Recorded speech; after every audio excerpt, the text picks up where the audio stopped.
નમસ્કાર મિત્રો, વેધર ઇન્ફોર્મેશનમાં આપનું સ્વાગત છે અને હું છું પરેશ। ખાસ કરીને આ વિડીયો આપણે માહિતી આપવાની છે કે નૈઋત્યનું ચોમાસું છે મહારાષ્ટ્રમાં રોકાઈ ગયું છે। મોન્સૂન બ્રેક કન્ડિશનનું નિર્માણ થયું છે અને હવે આ ચોમાસું છે ફરીથી ક્યારે સક્રિય થશે તેની સંપૂર્ણ માહિતી આપવાની છે। સૌપ્રથમ તો આપને એ જણાવી દઉં, અમે ઘણા સમયથી એક અનુમાન આપતા હતા કે જેવી રીતે નૈઋત્યનું ચોમાસું છે ઝડપથી આગળ વધી રહ્યું છે, પણ આ ચોમાસું છે મહારાષ્ટ્રમાં બ્રેક થવાનું છે। એ જ મુજબ જોવા જઈએ તો 8 તારીખે મહારાષ્ટ્રના દક્ષિણ ભાગોને કવર કરી લીધા અને ત્યાર પછી ચોમાસું છે તે રોકાયું છે। આજે તારીખ થઈ છે 11 જૂન 2026।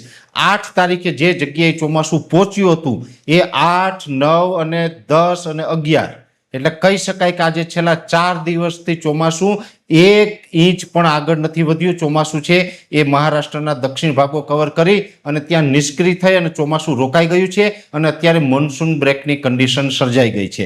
સામાન્ય રીતે જોવા જઈએ તો મોન્સૂન બ્રેકની કન્ડિશન જે વર્ષે સર્જાય છે એટલે 8 દિવસથી લઈને 15-17 દિવસ સુધી ચોમાસું રોકાઈ જતું હોય છે। જોકે આ વર્ષે થોડોક અલગ ટ્રેક ચાલી રહ્યો છે। એક નવો રેકોર્ડ એ પણ બનશે કે ચોમાસું બહુ ઓછા દિવસ રોકાઈને ફરીથી સક્રિય થવાનું છે। 8 તારીખથી જે જગ્યાએ ચોમાસું રોકાઈ ગયું છે આજે 11 તારીખે ચોમાસું ત્યાંનું ત્યાં છે। લગભગ હવે 48 કલાકની અંદર ચોમાસું છે એ ધીમે ધીમે સક્રિય થશે એટલે લગભગ આવતીકાલે 12 તારીખ અથવા તો પરમ દિવસે 13 જૂનના રોજથી ચોમાસું ત્યાંથી આગળ વધવાનું ચાલુ થાય તેવી શક્યતાઓ અત્યારે દેખાઈ રહી છે। જો કે અત્યાર સુધી જે રીતે ચોમાસું મજબૂત હતું અત્યારે એવું ચોમાસું મજબૂત રહ્યું નથી। ચોમાસું ઘણું બધું નબળું પડી ગયું છે, પણ એટલું ચોક્કસથી વાત છે કે હવે 12 અથવા તો 13 તારીખથી ધીમે ધીમે ચોમાસું છે એ નબળી રીતે પણ આગળ વધવાનું ચાલુ કરે તેવી અત્યારે સંભાવનાઓ દેખાઈ રહી છે। એટલે ખાસ કરીને જોવા જઈએ તો અત્યારે બંગાળની ખાડી કે અરબ સાગરની અંદર કોઈ જ સિસ્ટમ સક્રિય નથી અને ચોમાસું રોકાયું છે। મોન્સૂન બ્રેક કન્ડિશનનું નિર્માણ થયું છે। હા, એક વાત ચોક્કસ છે કે 15 જૂન આસપાસ એમાં 24 કે 36 કલાક આગળ કે પાછળ ગુજરાતની અંદર ચોમાસાનો પ્રવેશ થશે, પણ સીમિત વિસ્તારોમાં જ વાવણી થશે। અમે ઘણા સમયથી આપને કહેતા આવ્યા છે કે 15 જૂન આસપાસ જે વાવણી થશે એ સાર્વત્રિક નહીં હોય, એ સૌરાષ્ટ્ર અને દક્ષિણ ગુજરાતના ગણ્યા ગાંઠિયા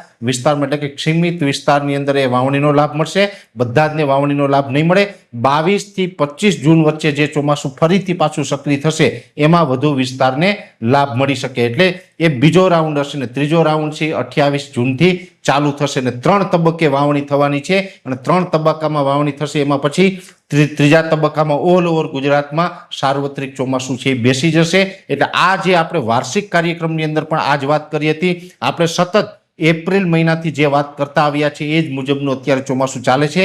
વાર્ષિક કાર્યક્રમમાં પણ આપણે જણાવ્યું હતું કે ચોમાસું છે એ રોકાશે, મહારાષ્ટ્રમાં રોકાશે ને એ જ પ્રમાણે ચોમાસું અત્યારે મહારાષ્ટ્રમાં રોકાયું। અને તમે જે સેટેલાઇટ ઇમેજ હોય છે, ખાસ કરીને IMD દ્વારા જે રોજે રોજ ચોમાસું ક્યાં પહોંચ્યું એને ટ્રેક કરવામાં આવતું હોય છે, એમના દ્વારા જે આખો મેપ જાહેર કરવામાં આવેલો છે એ મેપની અંદર અમે આપને બતાવવાનો પ્રયત્ન કર્યો કે 8 જૂને જ્યાં ચોમાસું પહોંચ્યું હતું ત્યાંથી 1 ઇંચ પણ ચોમાસું આગળ ચાલ્યું નથી અને મહારાષ્ટ્રમાં ચોમાસું અટકી ગયું છે। પણ હવે થોડા દિવસની અંદર એટલે કે 12 અથવા તો 13 જૂનથી ફરીથી ચોમાસું આગળ વધે અને થોડુંક નબળું ચોમાસાની શરૂઆત થાય તેવી શક્યતાઓ છે। એટલે ખાસ કરીને ઘણા સમયથી અમે એક સ્ટેટમેન્ટ એ પણ આપી રહ્યા છે કે જૂન મહિના દરમિયાન એવરેજ દર વર્ષે ઓછા જે વરસાદ પડે છે, દર વર્ષે વરસાદ પડે છે એના કરતાં આ વર્ષે ઓછો વરસાદ પડવાની સંભાવનાઓ છે, જેની પણ દરેક મિત્રોએ નોંધ લેવાની છે। એટલે ખાસ કરીને નૈઋત્યનું ચોમાસું અટક્યું એના વિશેની અગત્યની મોટી માહિતી હતી આપના સુધી પહોંચાડવાનો પ્રયત્ન કર્યો છે।